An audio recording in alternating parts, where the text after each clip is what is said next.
Voilà, là, oui, d'accord, c'est bon. Donc là, je continue. Alors, vous avez vu en fait l'idée de, pardon, je vais mettre peut-être en plein écran. Donc, l'idée des identificateurs. Donc, pour pouvoir reconnaître un identificateur, ben, en fait, c'est une liste de mots. Une liste de caractères. On a une expression régulière pour reconnaître ceci.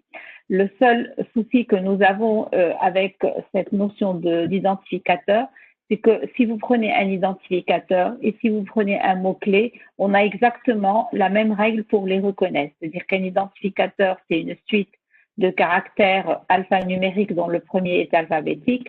Pour certains langages de programmation, on peut rajouter d'autres caractères, mais celui-ci, c'est le plus simple possible. Et pour les mots-clés, ben, c'est en fait aussi une suite de caractères alphabétiques. Et du coup, la règle ou l'expression régulière qui reconnaît un identificateur, en fait, elle peut également reconnaître un mot-clé. Mais dans le process de l'analyseur lexical, il est très important pour les étapes qui vont suivre de faire la distinction entre un identificateur et un mot-clé. Il ne joue pas du tout le même rôle. Alors, pour un identificateur, il faut savoir qu'est-ce que ça identifie. Est-ce que ça identifie une variable? Est-ce que ça identifie un type? Est-ce que ça identifie une fonction? Si ça identifie une variable, il faut connaître son type, l'adresse à laquelle cette variable va être stockée par la suite dans la mémoire. Si c'est une fonction, il faut connaître quel est le résultat du retour et quels sont les paramètres en entrée, les types des paramètres en entrée, l'ordre des paramètres en entrée, et ainsi de suite. Alors que pour un mot-clé, ben en fait, c'est toute une autre fonction. On n'a pas besoin d'informations supplémentaires, mais c'est ce qui va, on va dire, commander l'exécution finale du programme. Quand on a un si, ben on sait qu'il faut faire une condition. Quand c'est un tant que, ben c'est autre chose, et ainsi de suite. Donc, en fait, il est très important de distinguer entre ces deux parce qu'ils ne jouent pas du tout le même rôle. Et même en termes de gestion, au niveau de l'analyse lexicale, ils ne jouent pas du tout, ils ne jouent pas le même rôle, et donc le traitement doit être différent. Et donc, la problématique que nous avons là, c'est comment faire pour reconnaître un mot-clé d'un identificateur. Et donc, là, vous l'avez vu la dernière fois, l'idée, c'est que comme un identificateur, on a dit qu'à chaque fois qu'on trouve un identificateur, il va falloir le mettre dans la table des symboles. En fait, l'idée, c'est que on utilisera ou on profitera de cette table des symboles pour les mots-clés. En fait, avant d'arriver à cette solution, on peut se dire qu'on va avoir une table différente dans laquelle on peut mettre tous les mots-clés et une table dans laquelle on va mettre les identificateurs. Et quand l'analyseur lexical nous dit que c'est un identificateur, on va chercher dans la table des mots-clés. Si on trouve dans la table des mots-clés, en fait, c'est un mot-clé, sinon c'est un identificateur. Ça nous obligera à faire deux recherches, une première recherche dans la première table et une deuxième recherche dans la deuxième table pour savoir si l'identificateur il a déjà été rencontré. Est-ce que c'est la première apparition de cet identificateur dans le texte en entrée, ou est-ce que c'est une deuxième, voire une troisième apparition? Et donc, pour optimiser et pour faire une seule recherche qui pourrait nous donner les deux, rappelez-vous, on avait dit qu'un compilateur doit s'exécuter en un temps le plus court possible. Et donc, pour pouvoir optimiser, l'idée, c'est de fusionner ces deux tables. Et au lieu de l'appeler une table des identificateurs, on l'appelle des tables des symboles.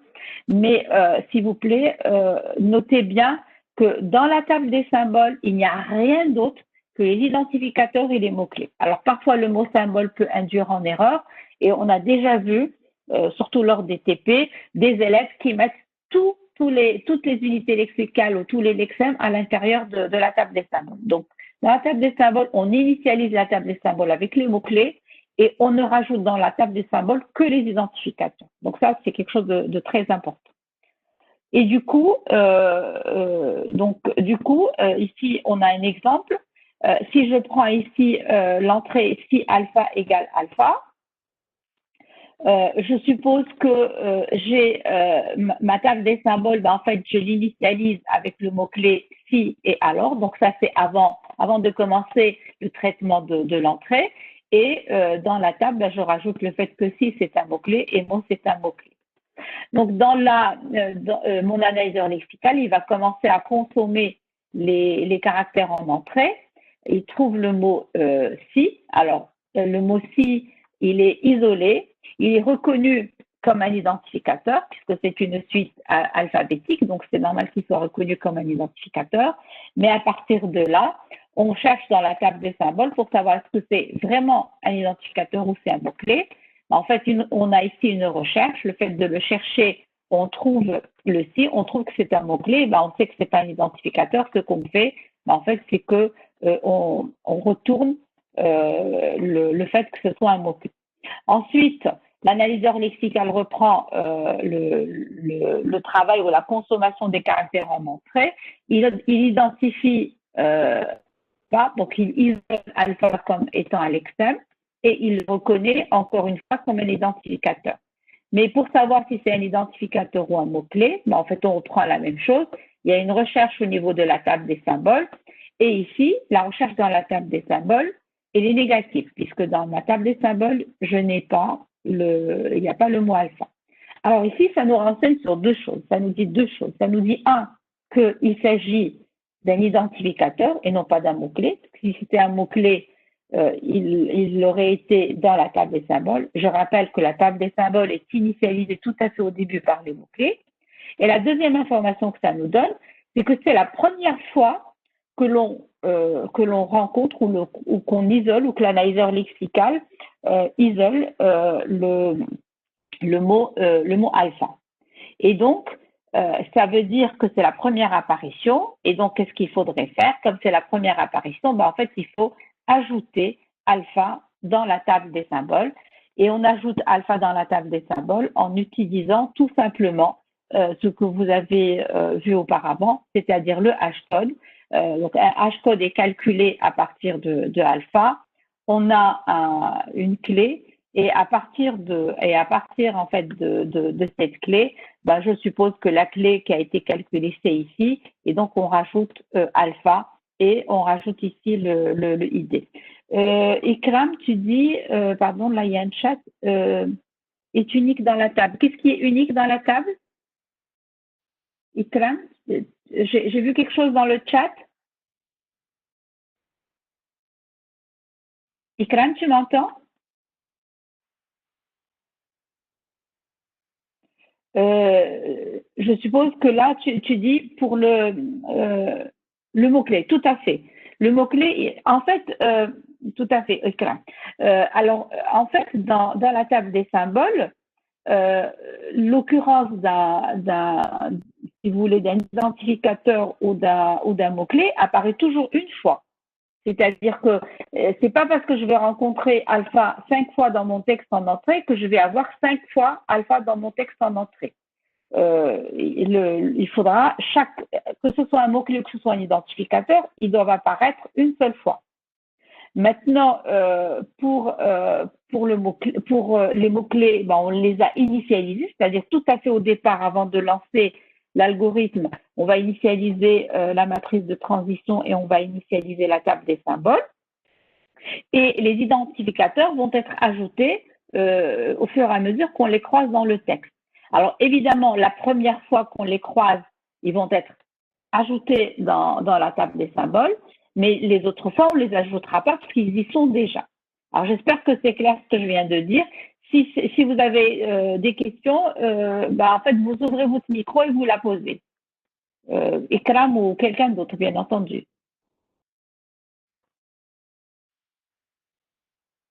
Bon, je vais supposer que c'est bon, mais n'hésitez pas, si vous avez une question là-dessus, à prendre la main et à poser votre question. Donc, je continue. Ensuite, ensuite, on va trouver le égal. Alors ici, s'il vous plaît, notez bien que le égal est reconnu comme un signe d'affectation et que ce n'est ni un mot-clé, ni un identificateur. Donc en fait, il n'a absolument rien à faire avec la table des symboles. Donc en fait, on ne le cherchera même pas. On va retourner et il n'y a aucun, pour ce égal, rien ne sera fait au niveau de la table des symboles. Et donc, on va continuer. On va avoir un nouveau alpha. Le alpha sera reconnu comme un ID, mais c'est la même chose que tout à l'heure. On ne sait pas est-ce que c'est un ID ou c'est un identificateur. Donc, on va chercher dans la table des symboles. En cherchant dans la table des symboles, on le trouve. Alors, le fait qu'on trouve quelque chose dans la table des symboles, on ne sait pas trop. Ça peut être un mot-clé, comme ça peut être un identificateur. Et donc, ce qu'on fait, c'est qu'on cherche, on lit le deuxième élément de la table, et ici, on voit que c'est un identificateur. Donc, qu'est-ce qu'on fait? On récupère la clé de l'alpha, on ne l'ajoute pas dans la table des symboles, et rappelez-vous des attributs. Ensuite, en fait, l'entrée dans la table des symboles constitue un attribut pour les identificateurs. Donc ici, on reconnaît alpha comme un identificateur.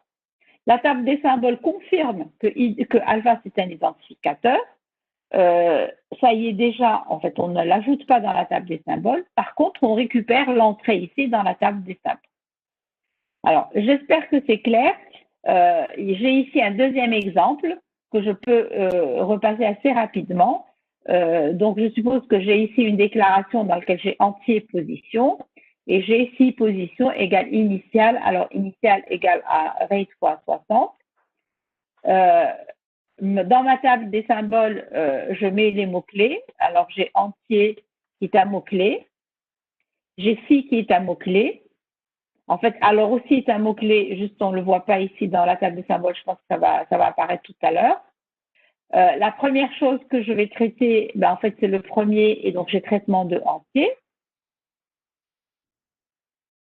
Alors, Youssef, l'opérateur n'est enregistré dans aucune table, on n'en a pas besoin. En fait, dans les tables, on a deux tables. Dans la table des symboles, dans laquelle on met les identificateurs et les mots-clés, et on a la table des constantes dans laquelle on stocke les constantes. Mais les opérateurs, on n'a besoin d'aucune table pour une simple raison, on n'a pas besoin d'informations supplémentaires. On n'a pas besoin du tout de table et donc il n'y a pas du tout de stockage des opérateurs dans la table des symboles. C'est clair, Youssef? Parfait. Donc ici, je trouve ici le mot entier, c'est le mot qui est reconnu. Il est reconnu comme un identificateur puisqu'il passe par la règle suite de caractères alphanumériques dont le premier est obligatoirement alphabétique. Et donc, en cherchant dans la table des symboles, normalement, on a fait l'initialisation avec les éléments comme je viens de dire, on le trouve et on le trouve comme un mot-clé. Donc, ce qui est retourné, c'est un mot-clé. Ensuite, on passe au deuxième élément. Tout à fait. L'opérateur a une seule valeur directement envoyée par l'unité lexicale et on n'a besoin de rien. Alors, on peut avoir besoin d'un attribut pour passer sa valeur, éventuellement, mais on a besoin de rien d'autre. Donc, en fait, pour la position, je vais avoir, il va être reconnu comme un identificateur. Je vais chercher dans la table des symboles, est-ce qu'il y est? Il n'y est pas. Et donc, je vous rappelle que quand il n'y est pas, ça veut dire deux choses. Ça veut dire que, c'est un identificateur, mais ça veut dire aussi que c'est la première apparition de cet identificateur. Et donc, ce qu'il faut faire, c'est l'ajouter dans la table des symboles. Et c'est ce qu'on fait ici. Donc, on ajoute le mot position comme dans la table des symboles et on l'ajoute avec le fait qu'il soit identificateur. Ensuite, on revient au traitement et donc on a le si. Le si, je vous rappelle qu'il est reconnu comme un identificateur. On cherche dans la table des symboles. Dans la table des symboles, on le trouve. On le trouve comme étant un mot-clé. Donc, en fait, on retourne le fait que ce soit un mot-clé. Ensuite, je vais avoir une deuxième apparition du mot position. Et donc, position va être là encore reconnue comme étant un identificateur. On va chercher dans la table des symboles. Et là, on le trouve dans la table des symboles et on le trouve comme étant un identificateur. Donc, cette recherche, qu'est-ce qu'elle nous indique? Elle nous indique, que position est un identificateur. Elle nous dit que 2, cet identificateur, cet identificateur, c'est pas la première apparition dans le texte, c'est une deuxième apparition. Et en fait, je voudrais juste dire un mot sur cette histoire de première apparition et les autres apparitions. En fait, quelle est la différence entre la première et les autres apparitions? La première apparition est importante dans le sens où ça veut dire que le mot ou l'identificateur n'est pas dans la table des symboles et qu'il faut le rajouter. Et donc, il y a un traitement supplémentaire à faire. Et la deuxième chose qui diffère, c'est que généralement, la première, en tout cas si les choses sont bien écrites, la première apparition apparaît lors de la déclaration. La première fois qu'on rencontre un identificateur, on doit le rencontrer au moment de la déclaration. Les autres fois qu'on le rencontre, c'est dans l'utilisation. Et du coup, normalement, quand l'identificateur est croisé pour la première fois, dans le texte du programme, dans le code source qu'on est en train de traiter, on doit être dans une zone de déclaration. Et dans le cas contraire, c'est-à-dire si c'est pas la première apparition, on doit être dans une zone plutôt d'instruction, et on reviendra sur ce point-là pour le comprendre. Et donc là, on continue avec le égal, égal. Et donc, comme on a dit tout à l'heure, égal, c'est un opérateur. Il est reconnu par une autre règle qui n'a rien à voir avec la règle des identificateurs et des mots-clés. Et donc, il n'est pas du tout concerné par cette table des symboles. Ensuite, on va rencontrer initial. Et on va chercher dans la table des symboles, et qu'est-ce qu'on va voir? On va voir que initial n'existe pas dans la table des symboles. N'existe pas dans la table des symboles, c'est-à-dire que c'est la première apparition. Et là, notez cette chose intéressante, c'est qu'on n'a pas initial dans la table des symboles, c'est-à-dire qu'on devrait la rajouter, mais il y a quand même un petit souci, c'est que ici, initial ne se trouve pas dans une zone de déclaration, mais se trouve dans une zone d'instruction. Et du coup, ça veut dire qu'il y a un petit souci ici avec initial, c'est que, il y a deux cas de figure. Soit on est dans un langage de programmation qui n'exige pas de déclarer tous les identificateurs avant de les utiliser, mais le cas le plus normal, c'est que les identificateurs doivent être déclarés avant d'être utilisés. Et donc, dans ce cas de figure, ça veut dire que ici, j'ai une erreur. Alors, je n'ai pas une erreur. Alors, notez bien, je n'ai pas une erreur lexicale, c'est-à-dire c'est pas que j'ai une erreur parce que je n'ai pas reconnu ou j'ai pas été capable de reconnaître l'unité lexicale.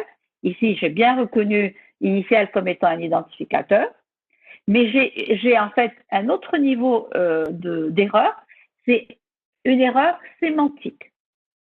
Alors, rappelez-vous les phases de l'analyseur du compilateur. On avait dit qu'on a l'analyseur lexical, puis l'analyseur syntaxique, puis l'analyseur sémantique, et ainsi de suite. Et on avait dit à un moment donné, on verra que c'est pas toujours intéressant de faire le traitement de tout, de faire l'analyse lexicale de tout. Et quand c'est OK, je passe à l'analyseur syntaxique de tout. Et quand c'est correct, de passer à l'analyse sémantique de tout, et ainsi de suite. On verra dans quelques slides comment tout ça va être implémenté.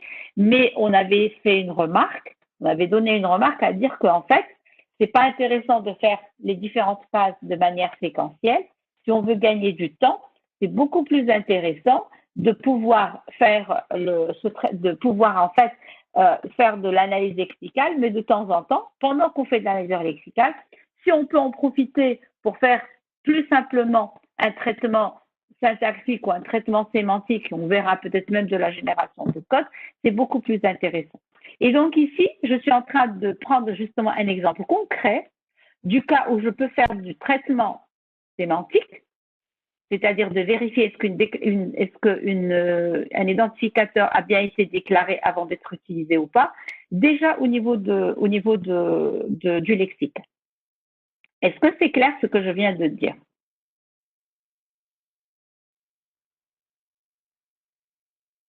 Alors, Youssef, tu dis par itération. Qu'est-ce que tu veux dire par itération?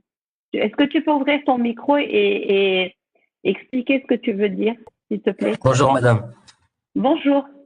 Je veux juste dire que les phases les font d'une manière itérative, c'est-à-dire par exemple l'analyse lexicale et après l'analyse syntaxique, après l'analyse sémantique, c'est pour ne pas tomber dans la même situation que nous avons eue aujourd'hui. Par exemple, initiale qui n'a pas été déclarée à l'avance.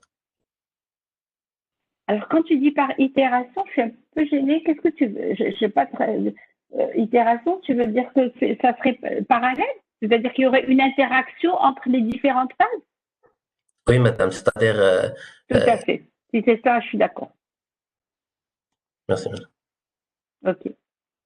Donc, non, c'est pas du tout effectivement. Donc, ce que tu veux dire, Youssef, c'est qu'il n'y aura pas une séquentialité entre les éléments, mais il y avoir un entrelacement des traitements. Et donc, on peut exporter un traitement du sémantique, par exemple, assez tôt et le faire au niveau du lexical parce qu'on gagnerait au niveau du temps.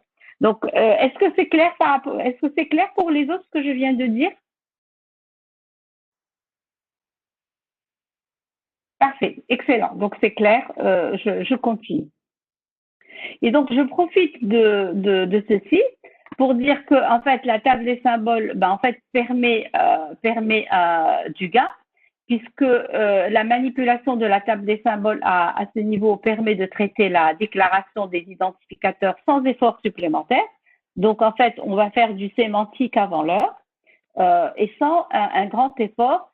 Si on le laissait, si en fait on faisait que du lexical et on laissait le traitement des déclarations au niveau du sémantique, c'est-à-dire beaucoup plus tard, ça demanderait énormément d'efforts et ça demanderait aussi de faire un deuxième passage, donc en fait de faire des compilateurs à plusieurs passes et ça obligerait à faire un deuxième passage au niveau du texte en entrée pour en fait distinguer entre la première apparition et les apparitions d'après. Et donc, ça donne la chose suivante, ça nous donne une table, un arc dans lequel on peut structurer tout ce qu'on vient de dire. Alors, par exemple, quand j'ai en entrée un Excel qui a été reconnu comme étant un identificateur, on a bien vu que lorsque l'automate nous dit, ou lorsque l'expression régulière correspondante nous dit qu'il s'agit d'un identificateur, on n'en est pas sûr. On a vu qu'il y a deux cas de figure. Soit c'est un identificateur, soit c'est un mot-clé. Qu'est-ce qui nous permet de savoir est-ce que c'est un identificateur ou un mot-clé? Ben, c'est en fait une recherche dans la table des symboles. Quand on va faire la recherche dans la table des symboles, je vais avoir deux cas de figure. Soit je le trouve dans la table des symboles, soit je ne le trouve pas dans la table des symboles. Ce qui existe dans la table des symboles, il y a deux cas de figure. Soit c'est un mot-clé, soit c'est un identificateur que je croise pour au moins la deuxième, voire la troisième fois. Autrement dit, je ne dois pas être, pour l'aspect sémantique des choses, je ne dois pas être dans la phase de déclaration. Je dois être dans la phase des instructions. Et donc, s'il existe dans la table des symboles et que je trouve que c'est un mot-clé, c'est réglé, il s'agit d'un mot-clé, on n'en parle plus. Maintenant, si je le trouve comme un identificateur, c'est un identificateur, mais je ne peux pas dire on n'en parle plus parce que je dois savoir est-ce que je suis dans une zone d'instruction ou pas. Si je suis dans une zone d'instruction, tout va bien, mais si je suis dans une zone de déclaration, ça veut dire qu'il y a une erreur et qu'on est en train de faire une double déclaration.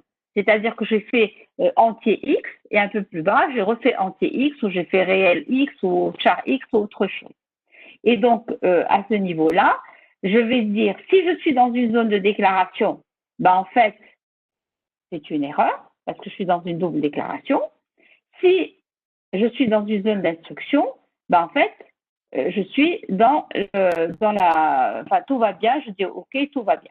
Je reviendrai juste après sur cette zone de déclaration parce que là, en fait, vous voyez bien que pour que ce bout de l'arc puisse fonctionner correctement, j'ai besoin, ou en tout cas l'analyse lexical, il a besoin d'une information supplémentaire.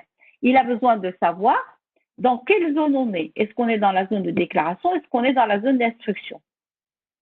Je reviendrai juste après, quand je termine l'arc, sur ces éléments-là et comment je peux les identifier. Donc, l'autre cas de figure, c'est que l'identificateur le supposé identificateur n'existe pas dans la table des symboles. Et s'il n'existe pas dans la table des symboles, ce dont je suis sûre, c'est que ce n'est pas un mot-clé. Ça, c'est clair, c'est réglé, ce n'est pas un mot-clé. Donc, forcément, c'est un identificateur. Maintenant, est-ce que c'est un identificateur par rapport à la déclaration, est-ce qu'il est bien utilisé ou pas? Ben, ça va dépendre. Si on est dans une zone de déclaration, c'est excellent. Ça veut dire que c'est un identificateur qu'on croise pour la première fois, on croise dans une zone de déclaration, donc tout va bien. Si, évidemment, il faut l'ajouter ici, on ne l'a pas écrit, mais implicitement, il faut l'ajouter dans la table des symboles, rajouter le fait que ce soit un identificateur. Maintenant, si en fait, on est plutôt dans une zone d'instruction, ben, qu'est-ce que ça veut dire? Ben, ça veut dire qu'en fait, il y a une erreur dans le sens où on est en train d'utiliser un identificateur dans une zone d'instruction, mais un identificateur qui n'a pas été déclaré. Donc, ça veut dire qu'ici, j'ai en fait une erreur sémantique du style identificateur non déclaré. Alors, si vous me dites que vous avez compris pardon, ce que j'ai dit là, j'enchaîne les zones de déclaration et zones d'instruction. C'est clair? C'est clair pour tout le monde? Pas de questions? Parfait. Donc là, je vois une liste de oui, je vois pas de non, je vois pas de questions. Donc, je suppose que c'est bon pour tout le monde. Bon, mais n'hésitez pas évidemment si vous avez une question par la suite. Donc maintenant, je reviens à ces deux éléments, zone de déclaration et zone d'instruction. Ben, ça veut dire qu'en fait, au moment où on appelle l'analyseur lexical, au moment où on va utiliser l'analyseur lexical, il faut qu'il ait à chaque fois en entrée l'information dans quelle zone du code est-ce qu'il est en train de traiter. Et donc, cette information, qui c'est qui détient cette information? Alors, vous pouvez me donner sur le chat, ça sera en fait une question bonus. Le premier qui trouve. Qui détient dans les différentes phases de compilation, c'est qui sait, c'est qui a la main, qui a cette vision sur les différentes zones. Est-ce qu'on est dans une zone de déclaration? Est-ce qu'on est dans une zone d'instruction? Est-ce qu'au niveau lexical, c'est une information qu'on peut avoir?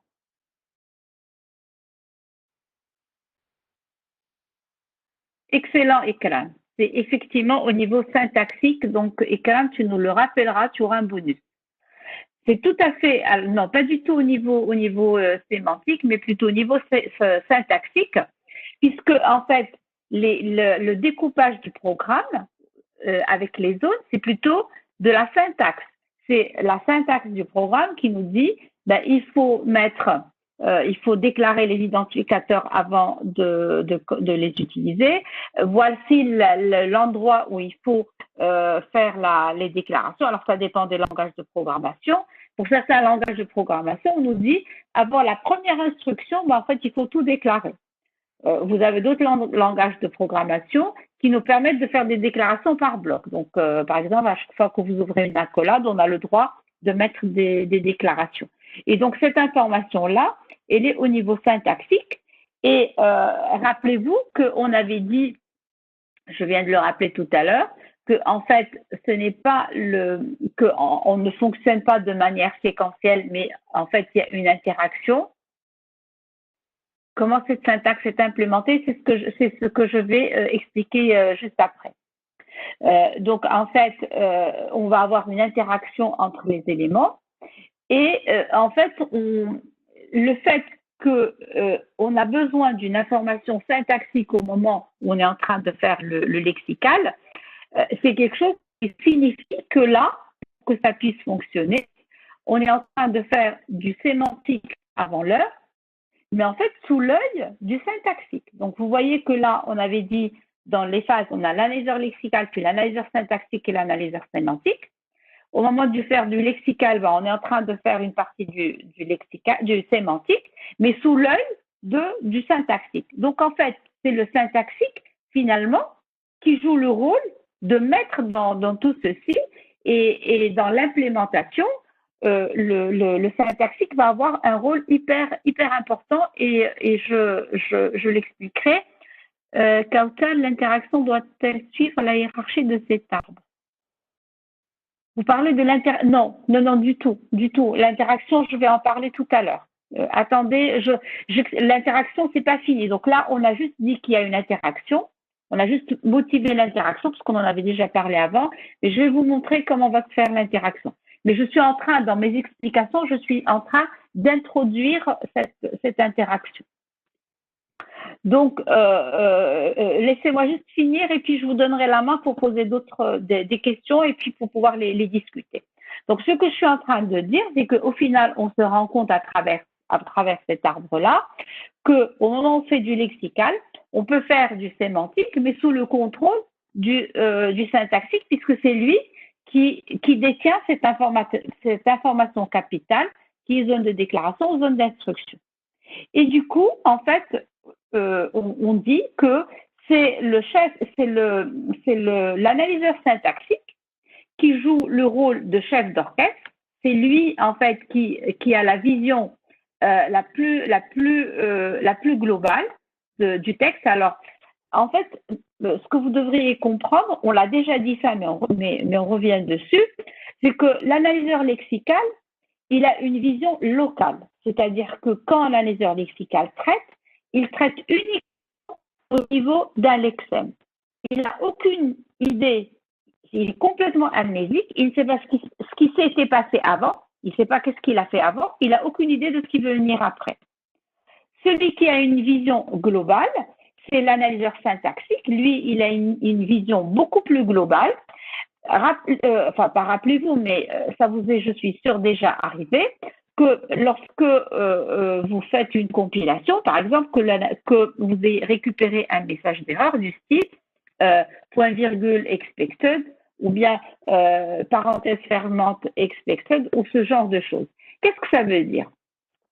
Ça veut dire qu'en fait, votre compilateur te dit, en fait, c'est bizarre parce que moi, je m'attendais à avoir un point virgule et en fait, je trouve autre chose. Ou alors, je m'attendais à avoir une parenthèse fermante et je trouve autre chose. Qu'est-ce que ça veut dire? Ça veut dire qu'en fait, le compilateur, pour qu'il puisse vous dire je m'attendais à trouver un point virgule ou je m'attendais à trouver une parenthèse fermante, c'est parce qu'en fait, il a une vision globale, il sait où c'est qu'il en est et il fait une prévision. Il est capable, dans certains cas, de faire des prévisions de ce qu'il va obtenir, de ce qu'il devrait obtenir. Et donc, cette vision globale, cette force, si vous voulez, c'est l'analyseur syntaxique qui la détient, parce que c'est lui qui a une vision globale du texte. Et au final, l'analyseur lexical, pour que ce soit simple, l'analyseur syntaxique, lui, il dit, en fait, moi, j'ai besoin d'une unité lexicale. Parfois, il a même une idée sur quelle unité lexicale il a besoin, parfois, il n'en a pas. Et qu'est-ce qu'il fait? En fait, l'implémentation, c'est la réponse de l'interaction et de l'implémentation. C'est l'analyseur syntaxique qui joue le rôle de maître. Si vous voulez, le main, après, dans le grand programme, le main du programme, c'est l'analyseur syntaxique. C'est lui le chef d'orchestre. Et c'est lui qui sait quand est-ce qu'il a besoin d'une unité lexicale. Et quand il en a besoin, qu'est-ce qu'il fait? Il fait appel à l'analyseur lexical qui, lui, sait à quel niveau du programme il s'est arrêté et il va traiter l'unité lexicale suivante. Et donc, il va essayer d'isoler l'unité lexicale et il va la retourner à l'analyseur syntaxique. Évidemment, les deux vont utiliser la table des symboles, ça vous l'avez déjà vu. Et ce qui est intéressant ici, c'est que puisque l'analyseur lexical travaille sous l'ordre de l'analyse syntaxique, ça veut dire qu'au moment où l'analyse syntaxique va faire appel à l'analyseur lexical, il envoie « je veux avoir l'unité lexicale suivante », mais en même temps, il lui passe en paramètre.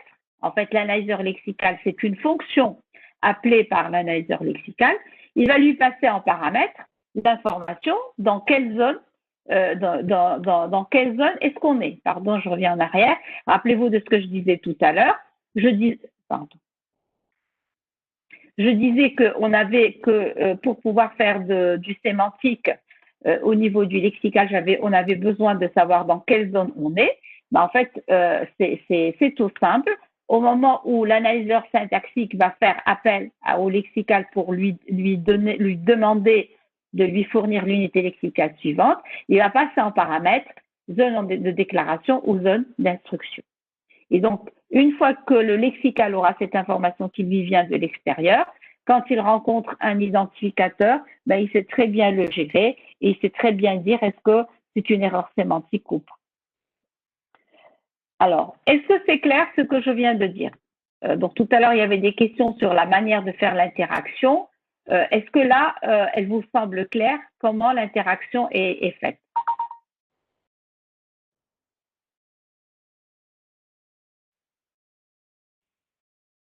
Parfait. J'ai des oui. Alors, n'hésitez pas à reposer la question quand vous pensez qu'il y a quelque chose qui ne vous semble pas clair. Donc, en fait, on reprend l'histoire de l'implémentation. Donc, j'ai l'analyseur lexical qui est basé sur les automates d'état fini ou les expressions régulières, mais là, vous avez bien compris qu'il y a une équivalence entre les expressions régulières et les automates. Donc, en fait, l'idée, c'est que tout à fait au début, quand on veut implémenter ceci, c'est de prendre le langage lexical. Quelles sont les différentes unités lexicales qui sont reconnues par le langage? Il faut écrire leur expression régulière. Et il faut aussi écrire l'automate par rapport à chaque unité lexicale et puis après avoir cet automate global qu'il faut regrouper pour avoir les expressions, pour avoir l'automate global. Et à chaque fois que l'analyseur lexical est appelé par l'analyseur syntaxique, ben, en fait, un parcours de l'automate se fait de l'état initial avec le préfixe le plus long. Madame Joly vous en a parlé la séance dernière. Donc, c'est très important. Ne l'oubliez pas parce que là encore, on rencontre pas mal d'erreurs au niveau des TP quand on oublie d'appliquer cette idée de préfixe le plus long lorsqu'on parcourt l'automate. Donc, en fait, l'analyseur lexical, bien sûr, il est basé sur cet automate qu'on représente sous forme de matrice de transition. Et là, je dirais peut-être un mot sur cette matrice de transition tout à l'heure. Juste, je continue ce que je suis en train de dire. Donc, l'analyseur lexical est un analyseur qui est beaucoup plus simple que l'analyseur syntaxique, qui est un peu plus compliqué. Alors, il est un peu plus compliqué, mais c'est très étonnant parce que, alors peut-être c'est que les choses se mettent en place. Quand on passe à l'analyseur syntaxique, ben, généralement, en fait, vous comprenez plus. Et même au niveau des questions, généralement, vous répondez mieux en tout cas plus facilement sur les questions de l'analyse syntaxique que l'analyse lexicale. Moi, je pense que c'est probablement parce que, en fait, si vous arrivez à acquérir au bout de quelques semaines une manière de fonctionner, ça devient plus simple. Donc, l'analyseur syntaxique est plus compliqué que l'analyseur lexical, mais rassurez-vous, généralement, ça se passe très bien. Et donc, l'analyseur lexical joue le rôle d'esclave de l'analyseur syntaxique. En fait, c'est une architecture en maître-esclave. Vous avez le syntaxique. Alors, on parle de maître-esclave, parfois on parle aussi de chef d'orchestre. Vous avez ou le cœur du compilateur. Donc, l'analyseur syntaxique, c'est lui le maître, parce que c'est lui qui a la vision globale, et c'est lui qui peut prévoir de quoi il a besoin, et en fait, il appellera le lexical quand il en a besoin, et puis on va voir qu'il appelle aussi le syntaxique quand il en a besoin, qu'il appelle aussi le générateur de code quand il en a besoin, bien avant d'avoir réalisé tout l'aspect lexical. Ça, on le verra un peu plus tard. Alors, le mot scanner et parseur, en fait, c'est aussi les mots que vous trouverez dans la littérature. L'analyseur lexical, parfois, enfin pas parfois, dans la terminologie anglo-saxonne, on utilise le mot scanner, et le syntaxique, on utilise le mot parseur. Donc, si vous trouvez scanner et parseur, ben, ça veut dire tout simplement lexical et syntaxique. Donc, ici, on récapitule un peu ce qu'on était en train de dire. Donc, l'ensemble des unités lexicales reconnues par un scanner est un langage régulier. C'est juste des rappels. On a déjà expliqué ceci. En fait, une unité lexicale est reconnue par une expression régulière, donc elle définit un langage régulier. Et l'ensemble des unités lexicales, c'est en fait un langage qui est obtenu tout simplement par l'union de langage de chaque unité lexicale. Et l'union de langage régulé est un langage régulé, donc ça, on en avait déjà parlé. Les machines qui reconnaissent les langages régulés, ça aussi on en a parlé, on a même travaillé dessus, ce sont les automates. Donc en fait, l'idée c'est d'écrire les automates, mais pour la compilation, on souhaite avoir des automates déterministes, tout simplement pour éviter de perdre du temps dans les chemins. C'est-à-dire l'idée c'est pas de prendre un chemin et si on ne trouve pas, on se dit bah, c'est peut-être pas que j'ai pris le bon chemin et faire du backtracking pour revenir en arrière et reprendre après. Donc l'idée c'est vraiment de faire du déterminisme pour être sûr, soit en fait on a reconnu, soit on n'a pas reconnu. Et l'automate de l'expression régulière est représenté par une matrice, donc une matrice de transition. Et en fait, tout à l'heure, je parlais de la matrice de transition, je disais que je vais en parler plus tard. Alors, la façon la plus simple de représenter ce type de table, ben, c'est en fait une matrice dans laquelle en fait vous avez au niveau des lignes, ben, vous avez les états. Au niveau des colonnes, vous avez les caractères du langage. Et puis, quand vous avez un état et un caractère dans l'entrée, ben, en fait, vous avez l'état successeur de cet état, de l'état que vous avez ici avec l'élément ou le caractère en entrée. Vous l'avez déjà vu, on a déjà manipulé des matrices de transition, donc en fait, c'est quelque chose que vous connaissez. Alors, ici, justement, je voudrais juste, à moins qu'il y ait des questions, peut-être avant de dire ce que j'ai à dire. Est-ce qu'il y a des questions? Est-ce que c'est clair? Est-ce que vous avez des questions là-dessus? Ok, alors s'il n'y a pas de questions, je continue. Donc, en fait, le fait de représenter les automates par une matrice, on a beaucoup de gâchis dans la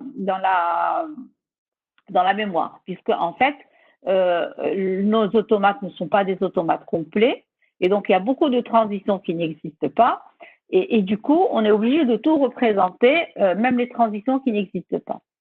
Et en fait, si on veut faire de l'optimisation au niveau de l'espace mémoire, on peut tout à fait imaginer que plutôt que de représenter de représenter en fait l'ensemble des transitions, celles qui existent et celles qui n'existent pas, ben en fait, on peut se limiter à ne représenter que l'information utile. Et l'information utile, c'est l'information où j'ai des transitions. Et donc, le problème que j'ai ici, c'est que comment, enfin la question qu'on a ici, c'est comment justement est-ce qu'on peut représenter ces tables de telle manière à ne représenter que l'information utile. Alors, je vais faire je vais switcher vers un autre élément pour dire que ce dont je suis en train de parler maintenant, c'est quelque chose de très capital aujourd'hui, qu'on utilise de plus en plus. Vous entendez beaucoup certainement, on ne vous apprend rien en parlant des big data, n'est-ce pas? Vous savez ce que c'est que les big data?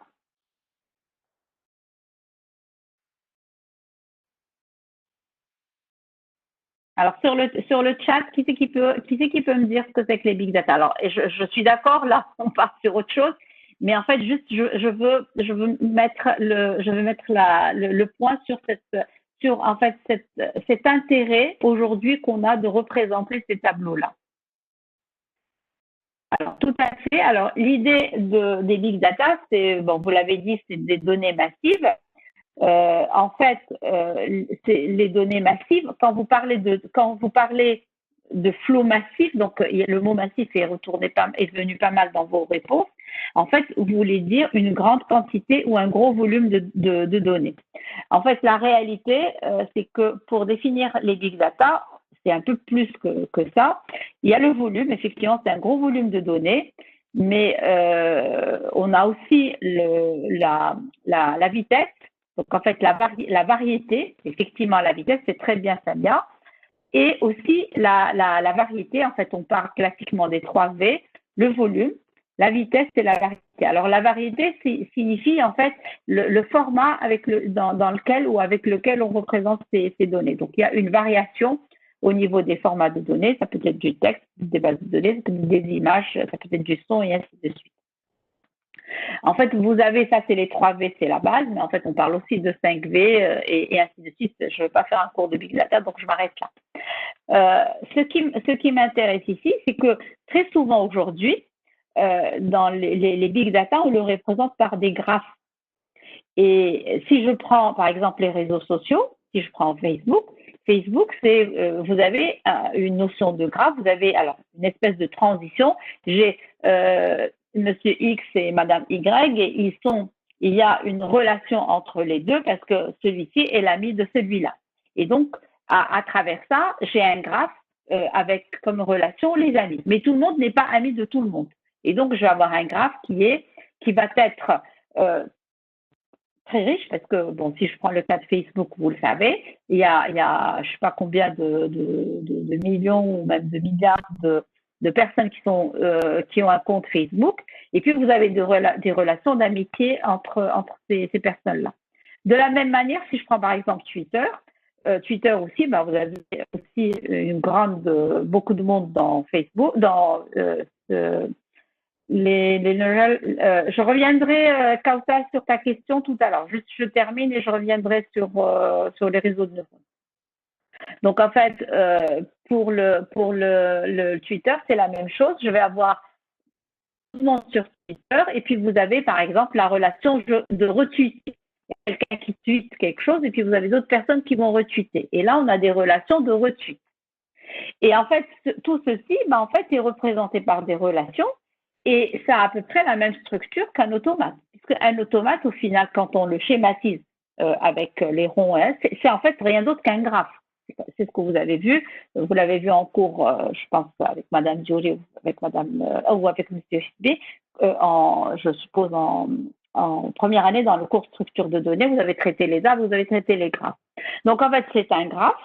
L'automate, c'est un graphe. Bon, c'est peut-être un petit graphe, mais c'est un graphe quand même. Et quand on passe dans la notion de big data, en fait, on a des graphes, mais on a cette fois des big graphes. C'est énorme comme graphe. Et le problème, c'est que tout le monde n'est pas ami de tout le monde ou tout le monde ne retweete pas tous les tweets. Et donc, du coup, on va avoir aussi une grande masse, masse d'informations, mais cette masse d'informations où il y a une partie utile et une partie non utile. Et donc, l'idée, c'est de pouvoir traiter, c'est de pouvoir trouver des manières de représenter ceci de manière intéressante. Et en fait, vous avez, alors je vais essayer, vous avez en fait différentes manières. Alors, vous avez la méthode des listes. On peut représenter ceci sous forme de liste. On peut aussi représenter ceci sous forme de, alors la méthode qu'on appelle CFR, qui est en fait une méthode de compression. Et puis vous avez aussi des variantes pour en fait aller de plus en plus vite et gagner au niveau de ces espaces-là. Et donc, je vous invite, ce que j'aimerais que vous fassiez, je vous invite à faire une petite recherche pour savoir quelles sont les méthodes que l'on peut utiliser. Donc, je vous ai déjà donné ici des méthodes. Quelles sont les méthodes qu'on peut utiliser pour représenter les matrices creuses? Parce que de toute façon, que ce soit un automate, que ce soit un big graph ou le graphe de Facebook ou de Twitter ou autre, pardon. En fait, il s'agit tout simplement de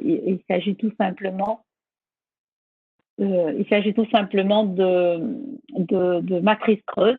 Et donc, vous avez une information utile, une information inutile. Et l'idée, c'est de ne représenter que l'information utile. Et l'idée, c'est de représenter cette information utile sans avoir à perdre au niveau du traitement, en tout cas, de ne pas perdre beaucoup. En fait, c'est des vases communicants. On perd rien et on perd rien, on gagne rien. Si en fait j'ai une matrice et que j'occupe beaucoup plus de mémoire que ce dont j'ai besoin, je vais avoir un temps d'accès qui est très rapide, puisque pour accéder à un tableau à 2 dimensions, c'est quelque chose d'hyper rapide. Si maintenant j'utilise d'autres techniques comme les listes, par exemple, ben, le temps d'accès va être plus long parce que je dois parcourir une liste pour chercher quelque chose. Et donc, l'idée, c'est de trouver un bon compromis entre l'espace mémoire et le traitement. Est-ce que c'est clair ce que je viens de raconter? Si c'est clair, je voudrais en fait répondre à une question de Kautsal Ayashi qui posait en fait une question les réseaux de neurones.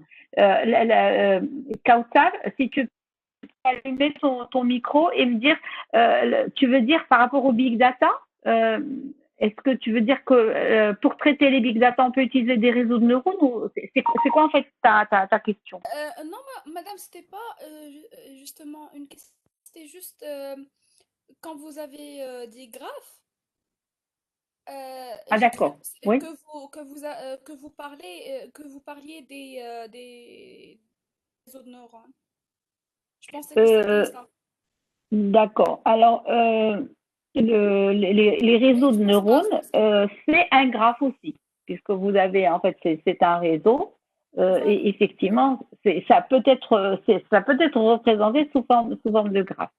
Mais là, quand vous parlez des réseaux de neurones, est-ce que vous parlez du traitement, en fait?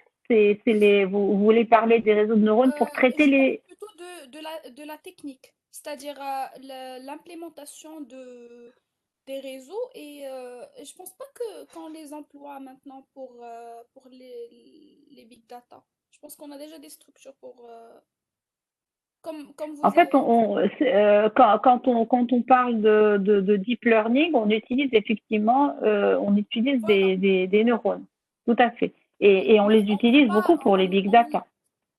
d'accord, ok. C'est-à-dire, Si, c'est pas du big data, mais ce sont des techniques qu'on utilise pour les big data, effectivement. d'accord. Merci, Mais madame. bon, en fait, j'ai pas trop envie de rentrer là-dedans, parce que là, si jamais on rentre là-dedans, on va complètement s'éloigner de la compilation. En fait, moi, ce que j'ai voulu vous montrer, parce qu'on avait dit quelque chose tout à fait en début de ce cours, on avait dit que les techniques que vous apprenez au niveau de la compilation, ce sont des techniques que vous pouvez utiliser, que vous pouvez réutiliser dans beaucoup de domaines de l'informatique. Et là, je vais justement m'arrêter là pour montrer cette idée-là sur quelque chose qui existe, enfin, dont on parle dans la compilation depuis longtemps, mais aujourd'hui, qui gagne beaucoup de place, si vous voulez, ou qui gagne beaucoup d'intérêt. C'est quelque chose vraiment qu'on travaille énormément pour pouvoir trouver les structures les plus adaptées pour représenter, parce que c'est massif et les traitements aussi sont massifs. En fait, tout est massif. Et donc, c'est quelque chose, on peut s'en inspirer pour pouvoir trouver des bonnes solutions au niveau des big data. Et les réseaux de neurones qu'on utilise dans le deep learning pour traiter effectivement des données massives, pour traiter des histoires de volume, je ne vais pas entrer là-dedans, effectivement, on peut les utiliser. Mais ça, vous aurez tous ces concepts-là, vous les aurez dans d'autres cours. Alors, je pense pas en deuxième année, mais en troisième année, ou peut-être même deuxième semestre de deuxième année, on va commencer à vous parler de ça dans d'autres cours. C'est clair tout ça? Alors, je ne sais pas qui l'heure, déjà 11h11, d'accord. Alors, si tout ça est clair, en fait, on a quasiment bouclé. Alors, pourquoi ça ne passe pas? On a quasiment bouclé le cours. Et la seule chose qui nous reste à voir, en fait, c'est l'algorithme. Alors là, en fait, on ne vous donne pas l'algorithme, mais on vous donne le noyau de l'algorithme et on vous laisse vous compléter l'algorithme de l'analyseur lexical. Alors, la première chose que vous voyez écrite ici, c'est extraction du préfixe le plus long. Madame Diolé en a parlé la semaine dernière, ou même lundi. J'en ai parlé tout à l'heure. Et donc, c'est quelque chose de très important. On l'écrit ici en rouge, c'est juste pour que vous ne l'oubliez pas. Alors, à chaque fois que l'analyseur syntaxique va appeler l'analyseur lexical, que va faire l'analyseur lexical? Il doit se positionner au niveau de l'état initial. Et donc, il doit partir de l'état initial pour chercher, il consomme les caractères qu'il a en entrée et il essaye de trouver l'unité lexicale correspondante. Donc ici, on initialise l'état courant, donc la variable état courant à l'état initial, d'accord? Et on suppose qu'on a une fonction au quart suisse qui nous donne le caractère qu'il faut consommer du texte en entrée. Donc ici, on a le caractère courant, l'état courant, et ici, on a le caractère courant. Alors ici, on utilise un booléen transition qu'on met à vrai. Je reviendrai tout à l'heure sur cette variable-là de transition et pourquoi est-ce qu'on en a besoin. Après, il y a une boucle, je vais pas la discuter maintenant, je vais dire juste qu'il y a une boucle. Cette condition, je la reprendrai tout à l'heure. Ce que j'ai là, je le reprends tout à l'heure. Et donc, j'ai une boucle. Qu'est-ce que je fais avec cette boucle? Ben, en fait, je cherche. Je suppose ici que la représentation, elle est tout simplement faite en matrice, donc un tableau à 2 entrées. Je rentre dans cette matrice avec l'état courant et le caractère que j'ai en entrée. Et je cherche quel est l'état dans lequel je vais arriver. À partir de là, qu'est-ce que je fais? Je demande qu'on ait, je viens de traiter ce caractère, je viens d'avoir le nouvel état, il me faut le caractère d'après pour voir où c'est que je vais aller. Et en fait, je vais boucler, on va boucler sur ces instructions-là, où je suis dans un état, je prends un caractère, je fais une transition, je prends un nouveau caractère, le nouveau état, je cherche encore une transition et ainsi de suite. C'est-à-dire qu'autrement dit, je parcours en fait une branche de mon automate global qui reconnaît mon langage régulier. Et à quel moment je vais m'arrêter? Si je dis que je vais avoir si je veux avoir le préfixe le plus long, ça veut dire que je vais m'arrêter parce que je suis arrivée à la fin du fichier, la fin de l'entrée, donc il n'y a plus rien, j'ai consommé tous les caractères, ça c'est naturel. Ou bien, je vais m'arrêter parce que, en fait, il n'y a pas de transition. Parce que j'arrive à un état et j'ai un caractère et il n'y a pas de transition. S'il n'y a pas de transition, qu'est-ce que ça veut dire? Ça veut dire que je suis sûre que j'ai parcouru le préfixe le plus long. Et donc, du coup, là, je reviens sur la variable, je reviendrai tout à l'heure. Ma variable transition, je mets transition à vrai, c'est-à-dire au départ, je suppose que je suis pas encore arrivé au préfixe le plus long, et je vais continuer ici à boucler, je vais continuer à répéter ceci, tant que je peux avancer dans mon automate et tant que j'ai des caractères à consommer. Quand, en fait, je vais avoir ici une non-transition, qu'est-ce qui va se passer? En fait, quand j'ai Q qui est égal à -1, je suppose que pas de transition, je les matérialise avec un -1 dans ma matrice. Lorsque j'arrive à Q qui est égal à -1, qu'est-ce que ça veut dire? Ça veut dire que je n'ai plus de transition. Et donc ici, je vais avoir quelque chose de faux et que je quitte la boucle. En fait, une fois que je quitte la boucle, soit je quitte la boucle parce que je suis arrivée à la fin du fichier, soit je quitte la boucle parce que je n'ai plus de transition. Je vais prendre le cas où je n'ai plus de transition. Ou plutôt, je vais prendre le deuxième cas. Je vais prendre le cas où je n'ai plus d'entrée. C'est-à-dire que j'ai consommé tous les caractères. Ça veut dire que pour savoir est-ce que j'ai reconnu quelque chose qui a un sens ou pas, qu'est-ce qu'il faut que je fasse? Il faut que je vérifie le dernier état que j'ai obtenu, c'est-à-dire le que j'ai obtenu ici. Est-ce que c'est un état final ou pas un état final? Si c'est un état final, ça veut dire que j'ai reconnu une unité lexicale et je dois dire laquelle. Si ce n'est pas un état final, en fait, ça veut dire tout simplement que j'ai une erreur. Maintenant, dans le cas où j'ai été où j'ai quitté la boucle parce que je n'ai plus de transition, le Q que je vais avoir ici, il serait égal à -1. On est bien d'accord. Puisqu'il sera égal à -1, ça veut dire que je ne peux pas tester est-ce que le dernier Q que j'ai obtenu était un état final. Et en fait, qu'est-ce que je fais? C'est l'intérêt d'avoir le QP ici. À chaque fois, avant de modifier la valeur de Q, je la stocke dans QP de telle manière que si je sors par le fait que je n'ai pas de transition, en fait, c'est QP que je vais tester. C'est-à-dire, avant d'arriver à cette non-transition, je vérifie est-ce que j'étais dans un état final ou pas. Et donc, du coup, à la fin de la boucle, En fonction des cas, je vais tester est-ce que Q ou est-ce que QP. Alors Q dans le cas où je suis sortie par la fin de fichier et QP dans le cas où je suis sortie par une autre transition. Est-ce que c'est un état final? Et si c'est un état final, ben en fait, je dirais OK.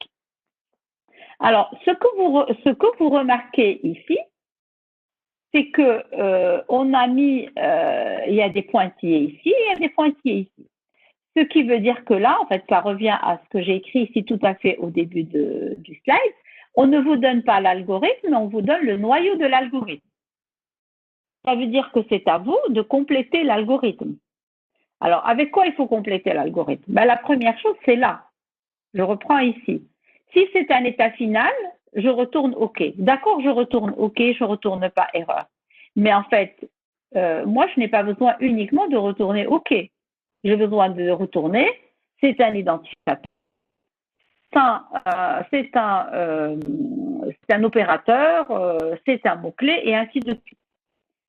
Et donc, ça veut dire qu'il y a un traitement à faire. Ça veut dire que ici, quand je sors de là, rappelez-vous, quand je sors de là avec un si, je pense que c'est un identificateur. Mais en fait, la réalité, je n'en sais rien. Il faut que je fasse un accès à la table des symboles pour savoir ce que c'est un identificateur ou ce que c'est un mot-clé. Et si c'est un identificateur, est-ce que c'est la première apparition? Est-ce que c'est une deuxième, voire une troisième apparition? Est-ce que je suis dans une zone de déclaration? Est-ce que je suis dans une zone d'instruction pour dire est-ce que tout va bien ou pas? Donc, en fait, vous avez ici quelques points ici que vous avez à compléter. Et c'est un exercice qu'on vous demande de faire. Et en fait, cet exercice-là, c'est ce qui va vous permettre de savoir si vous avez tout compris ou pas. Et en fait, l'idée, c'est que quand on passera en TP, on vous donne un langage.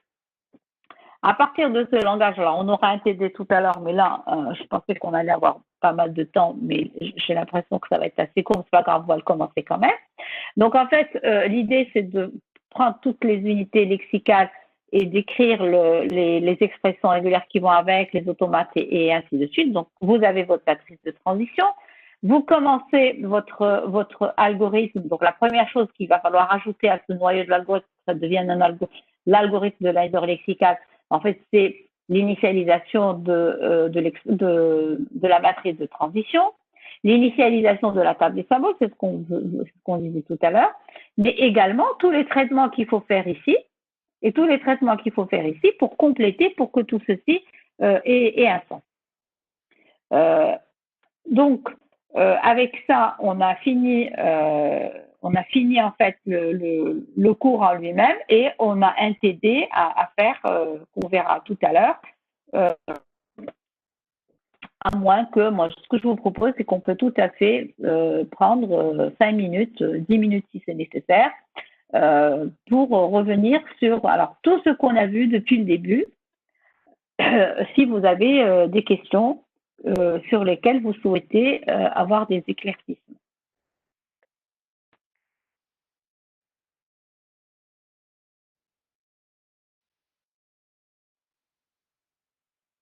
Voilà, sur le cours de l'analyse lexicale, tout à fait.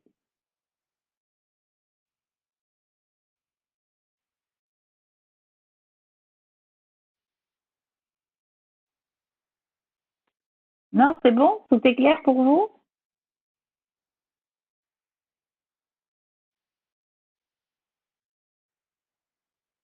Alors, si vous me dites que tout est clair,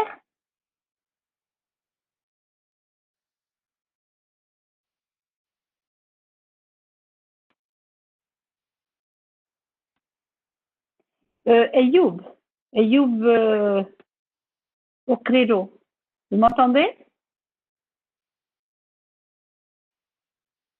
Ayoub, vous m'entendez? Moi, je ne vous entends pas. Vous m'entendez?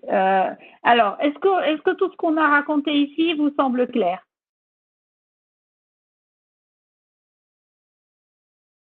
Vous n'avez pas très bien compris le dernier algorithme, mais vous n'avez pas posé la question. Vous êtes 70, je ne vais pas pouvoir appeler chacun pour lui dire ce que vous avez bien compris. Alors, qu'est-ce que vous n'avez pas compris dans ce dernier algorithme? Votre micro ne marche pas parce que moi, je ne vous entends pas. Je préfère que vous parliez, ça serait plus rapide.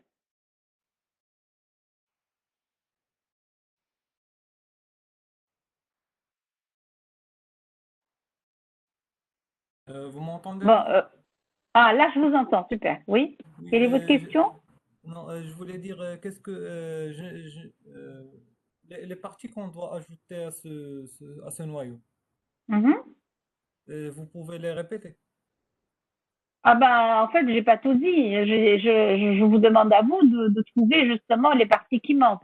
La seule chose que j'ai dit, c'est que par exemple, que ici, j'ai pris le cas d'identificateur. Ce que je disais, c'est que quand on va sortir de la boucle tant que, avec le fait que j'arrive dans un état, alors Q ou QP, ça va dépendre si je suis en fin d'entrée ou si j'ai juste une non-transition, qui est un état final.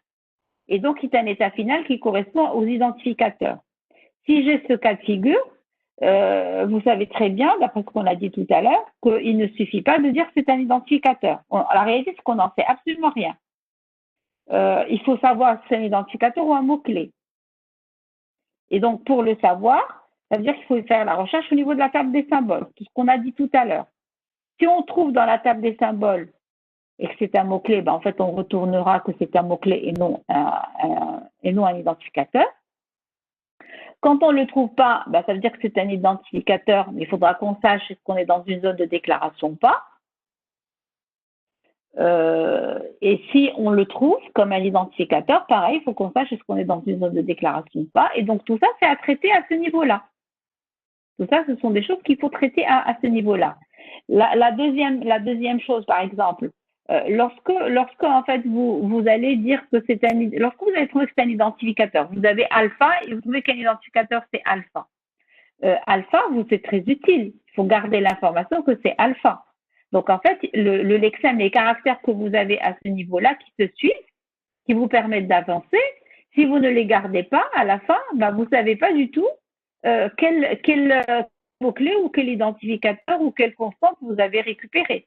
Donc là, il y a des choses à faire au niveau du lexème. Il faut garder le lexème. Donc il y a un effort à faire au niveau du lexème.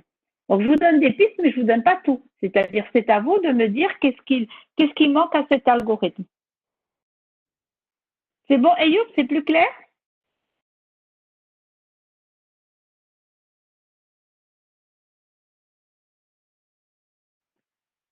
Madame Jolie vous pose une question, donc oui. Ah, ok, il y a un problème de. Ok. Très bien, Ayoub. Donc, Madame Diori vous pose une question et elle vous dit de faire en chat privé. Ben, en fait, ça pourra être effectivement considéré dans la notation. Alors, Ala Hindir, vous m'entendez? Oui, madame. Très bien. Alors, est-ce que c'est clair pour vous, ce qu'on a Euh, raconté là? oui, c'est clair. Je viens de réfléchir à la question de madame Dury. Vous avez répondu? Pas encore. Ok. Alors, sinon, euh, quelle est la manière de représenter, d'implémenter ce noyau de l'analyseur lexical au sein de la compilation complète? Comment c'est implémenté? Alors, en fait, au début, donc, euh, c'est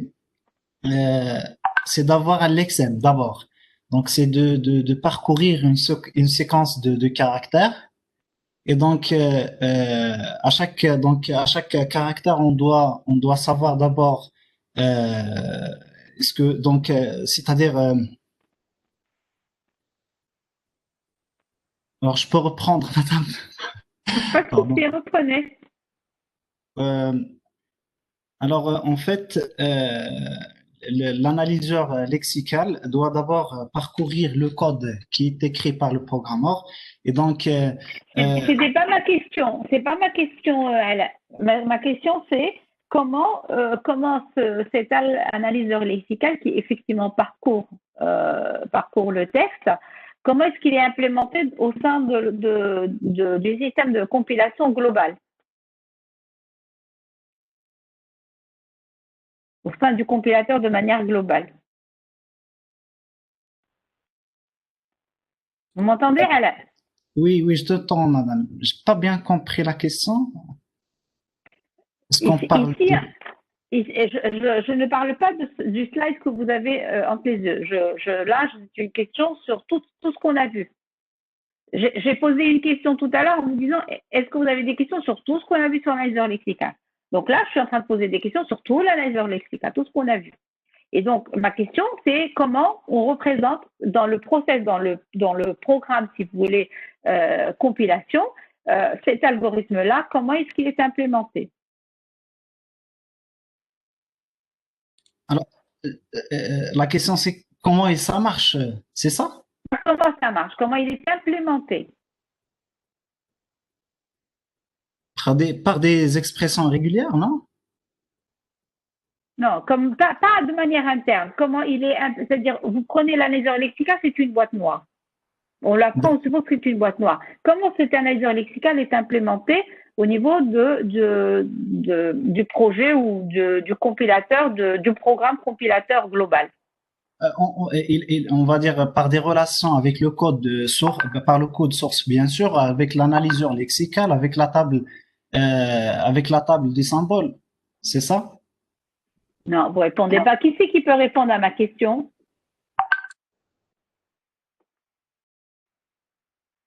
Loubna? Loubna Issaoui?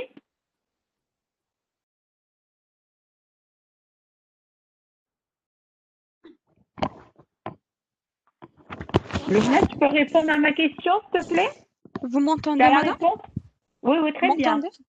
Très Madame, bien, je t'entends. vraiment, pardon, j'étais en train de réfléchir à la question de Madame Diori, donc j'ai perdu le fil avec vous. Alors, désolé, Alors, il faut éviter la question de Madame Chiadimi. Ça, c'est à part. Hein? Donc, il faut rester avec Madame Chiadimi pour le moment. Bon, ma question, c'était juste, donc, justement, pour vous aider à comprendre le reste. Pardon, c'est ma faute. donc, ma question, Loubna, je la répète, alors je la répète pour tout le monde.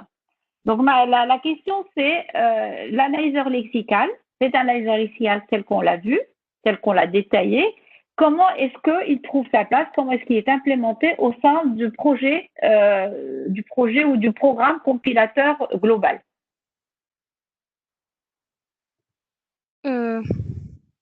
Bon, normalement, pour commencer l'ELEXEM, c'est à partir les automates, les expressions régulières qu'on crée. Là, vous êtes à l'intérieur de l'analyseur lexical. Moi, ce que je suppose que l'analyseur lexical, c'est une boîte noire. D'accord? Oui. Et en fait, on a vu que sur l'analyseur lexical, pour faire de la compilation, on a besoin de faire beaucoup de choses à part l'analyseur lexical. Et donc, comment ce petit bout de l'analyseur lexical est implémenté à l'intérieur du grand tout ou du grand bloc compilateur? Bon, l'analyseur lexical, il a besoin de faire une communication aussi avec l'analyseur syntaxique, puisque le syntaxique, c'est lui qui a une vue générale sur le code. Ainsi, et donc, il est implémenté comment?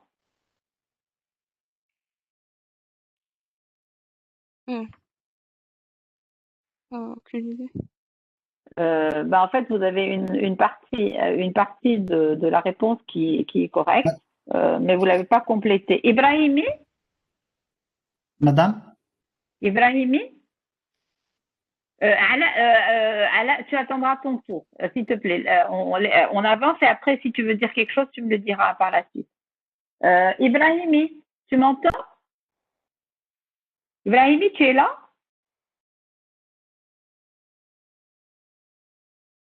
J'ai l'impression qu'il est là, Ibrahimi. Ah si, il est là. Ibrahimi, tu m'entends?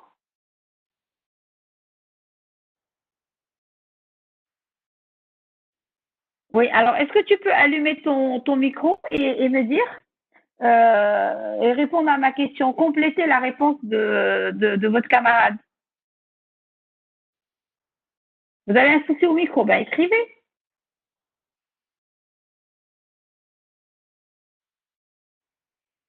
Est-ce que vous avez la réponse? Dites déjà oui ou non, est-ce que vous avez la réponse? Écrivez oui ou non déjà pour savoir si vous avez la réponse.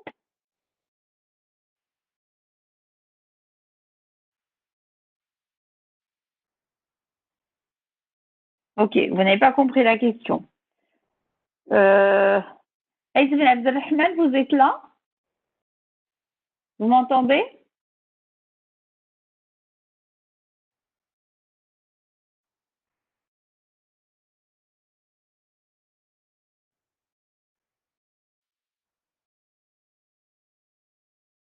Ça, donc Aïs Ben Abdelrahman Kautar, vous m'entendez?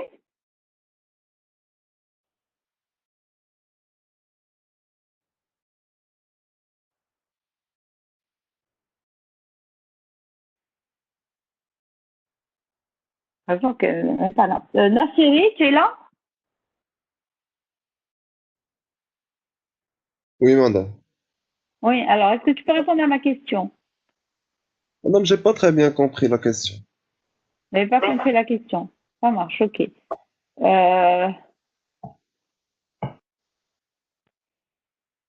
Lissati Mohamed, tu es là?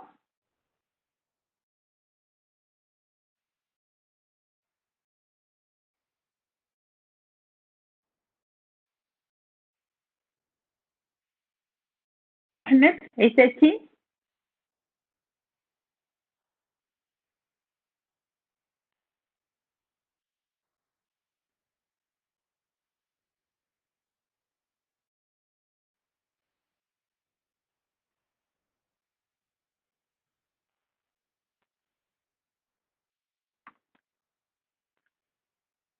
Oui, Lissati, je vous entends. Enfin, je vous entends, je ne vous entends pas, au contraire.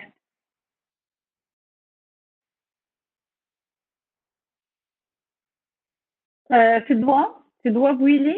Non, je ne vous entends pas du tout, Lissati.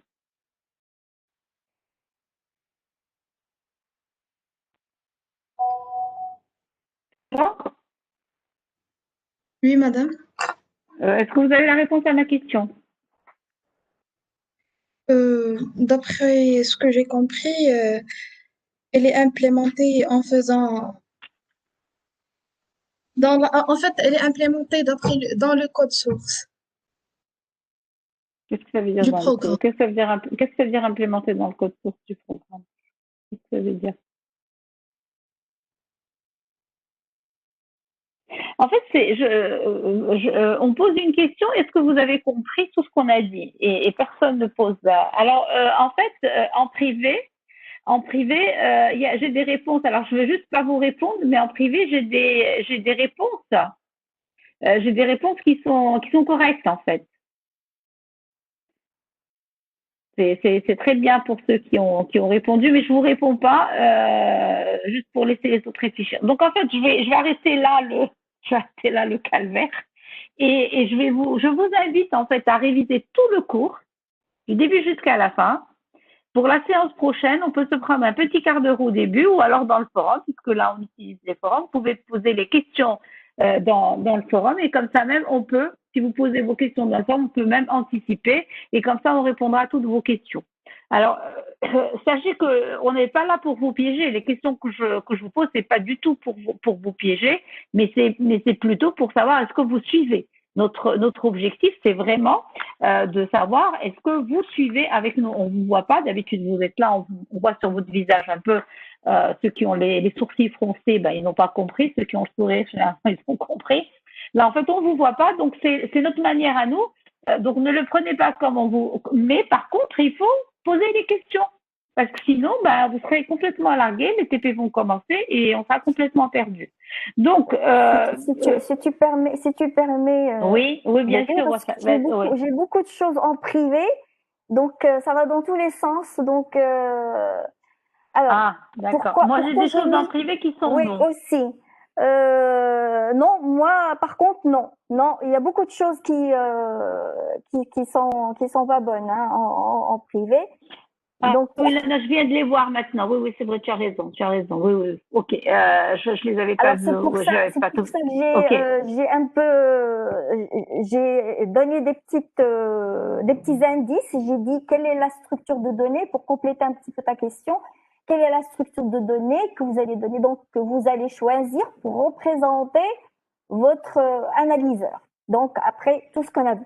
Alors là j'ai vu bon là il dit graphe, là ça commence à venir graphe, mais j'ai vu automate. Bon, automate c'est pas une structure de données, hein, c'est un concept. Donc j'ai vu aussi la réponse à ma question, beaucoup de tables de symboles, alors on est dans l'analyseur lexical d'une manière globale, alors qu'il parle de tables de symboles qui est réservée juste aux identificateurs. Donc, je pense qu'il y a un confus plus ou moins autour donc de ces questions.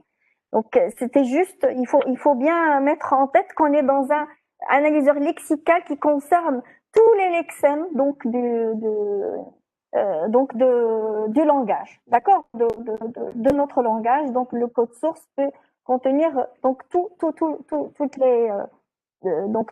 les UL définies par le concepteur. Alors voilà, donc réfléchissez bien. Moi, ce que je vous donne, je vais pas citer toutes vos réponses au niveau mais c'était juste pour mettre un petit peu dans la bonne voie. C'est la structure, ce qu'on vous demande, ce qu'a demandé Madame Chadmi, ce que j'ai demandé moi aussi, c'est au niveau donc de la structure que vous allez adopter pour représenter. Vous voulez implémenter. Est-ce que vous avez regardé la vidéo que je vous ai envoyée hier? Comment reconnaître un mot par l'analyseur lexical? Oui, bah alors ça doit vous donner une idée, ça, franchement. C'est vraiment dans ce sens-là. C'est comment reconnaître. Là, le noyau, il est en train de reconnaître. C'est exactement ça ce que vient d'expliquer Madame Chiani. Donc, quelle est la structure choisie pour pouvoir implémenter ça au niveau donc de votre programme? Si on vous dit d'écrire un programme pour pouvoir implémenter cette extraction du plus long préfixe. De toute façon, elle y est. Si vous regardez un petit peu le noyau, il y est. La structure, elle est sur le noyau, elle est sur le programme. Donc, il suffit juste de réfléchir un petit peu et de bien...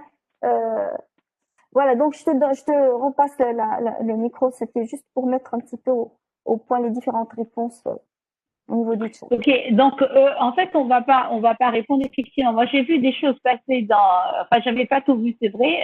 Bon, j'étais plus dans et donc moi je vous invite à vraiment revoir tout le cours depuis le début pendant ce week-end. Alors vous allez avoir un week-end prolongé puisque le vendredi il n'y a pas de cours et en fait en profiter pour faire le point.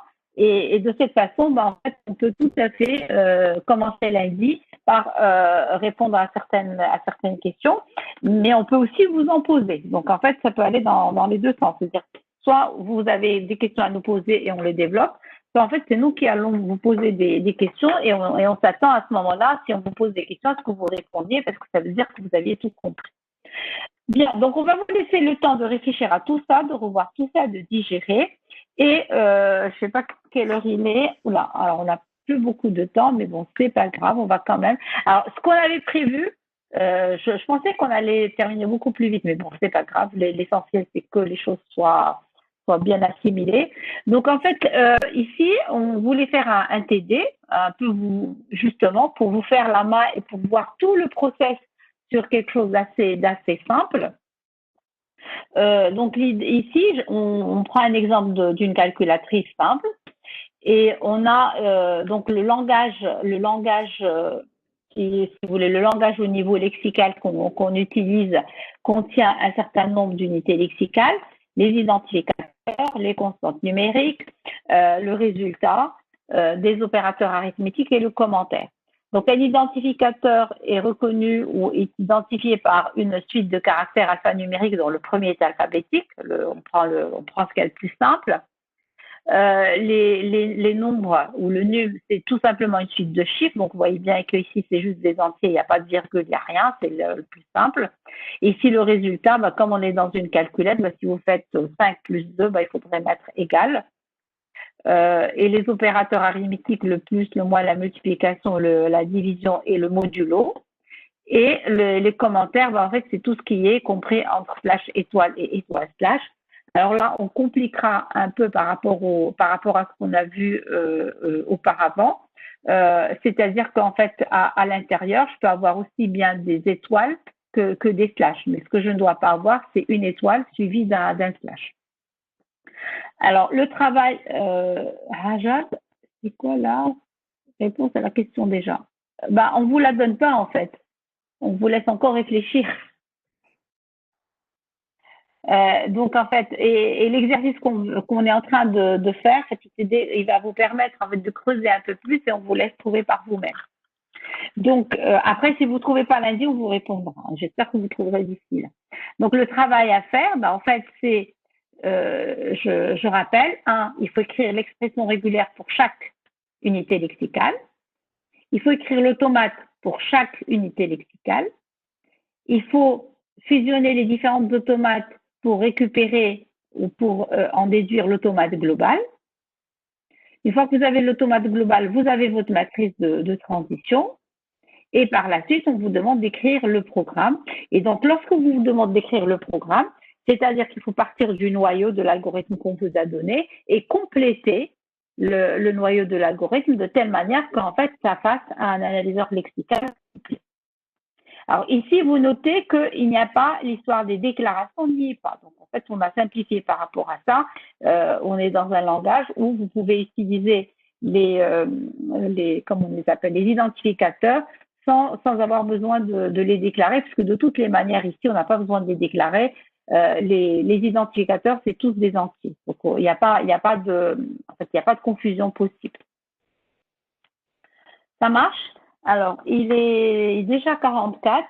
Alors, je ne sais pas si vous avez si vous avez des questions. Je pense que, qu'est-ce que tu en penses, Wafa? Je pense que là, vu qu'il est 44, on les laissera réfléchir. Alors, ce que je voudrais rajouter, donc, pour l'exemple de la calculette, sachez que ça va être l'objectif du TP, enfin au niveau de l'analyse lexicale. Hein.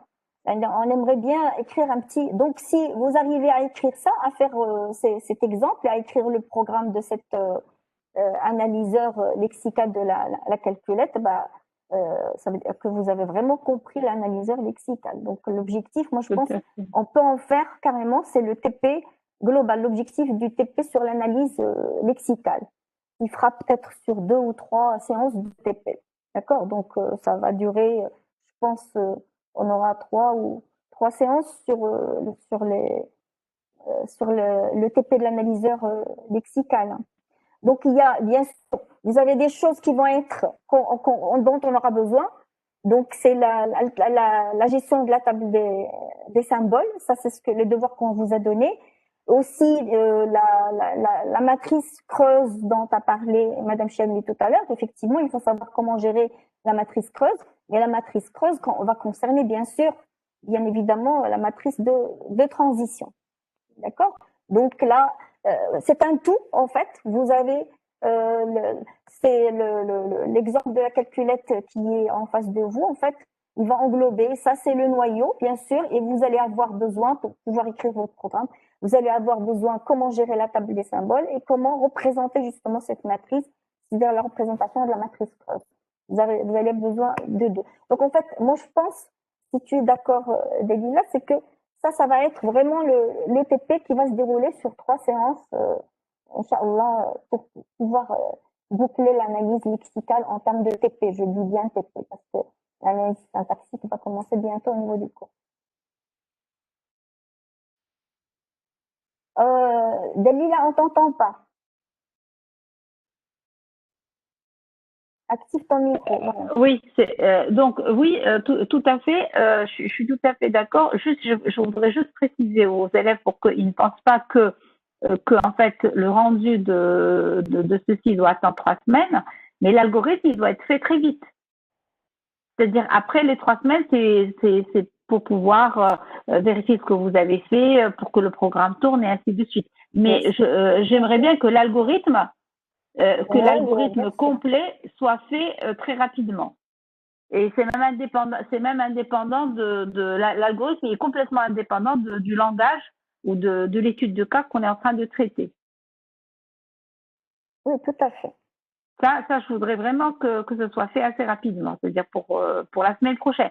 Parce que c'est le seul moyen de voir, de vérifier que vous avez tout compris ou que vous n'avez pas compris. Si vous voulez, c'est-à-dire que lundi, vous ayez les bonnes questions pour pouvoir améliorer votre compréhension de tout ça, il faudrait que vous essayez de faire de compléter le noyau de l'algorithme pour pouvoir être sûr que vous maîtrisez toute la chaîne. Voilà, donc je pense qu'effectivement, oui. En fait, tu voulais rajouter quelque chose? Non. Non, ok. C'est bien. Donc, alors maintenant, après on va dire, ce TD que vous, pardon, là, il y a quelque chose qui est, voilà.